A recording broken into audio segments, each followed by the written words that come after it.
Hello mga besh! Ngayong araw na to, gawa tayo ng hummus.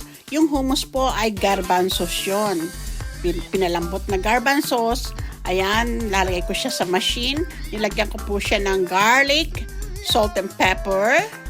Tapos i-grind po natin sa ating mixer.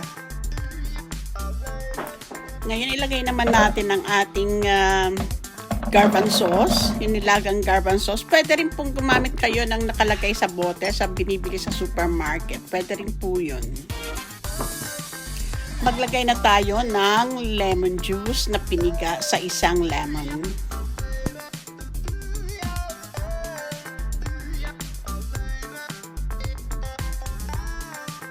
Isisod naman po natin ngayon ng salt and pepper para magkalasa. Ayan. 2 teaspoon po ilalagay ko. At ngayon po lalagyan na natin siya ng tahini. Tahin po ay gawa sa sesame seed. Ginawa po nilang paste. Yung grind nila, tapos ginawang paste. Ito po ang nagpapalasa sa ating hummus. Magiging very smooth and very tasty po yung ating hummus. Very rich flavor po. Gawa ng tahini. Kaya ayan. Ayan, dinamihan ko na ang paglagay para po lalong mas masarap.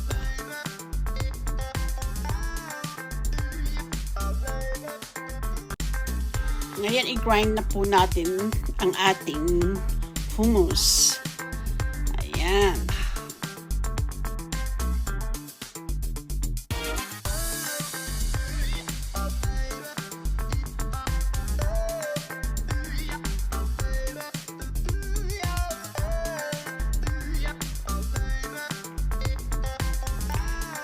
Paglalagay po ako ngayon ng 1 cup of olive oil para po hindi maging dry ang ating hummus. Ayan.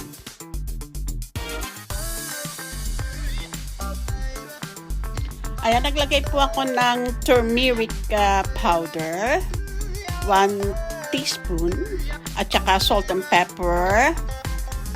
Ayan, para magkaroon po ng kulay. Ngayon, pag hindi pa po maganda ang kulay, magdadagdag pa po tayo. At naglagay din po ako ng smoked paprika para magkaroon po ng smoky flavor ang ating hummus. Ayan, i-grind natin ulit.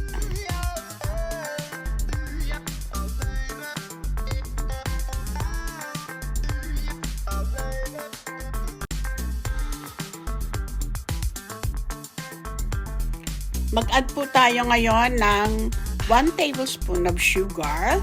Nakita niyo, dalawang scoop, pero equivalent po yon ng 1 tablespoon. At saka naglagay po ulit ako ngayon ng curry powder, salt and pepper, at saka ng garlic powder para po lalong sumarap ang ating hummus.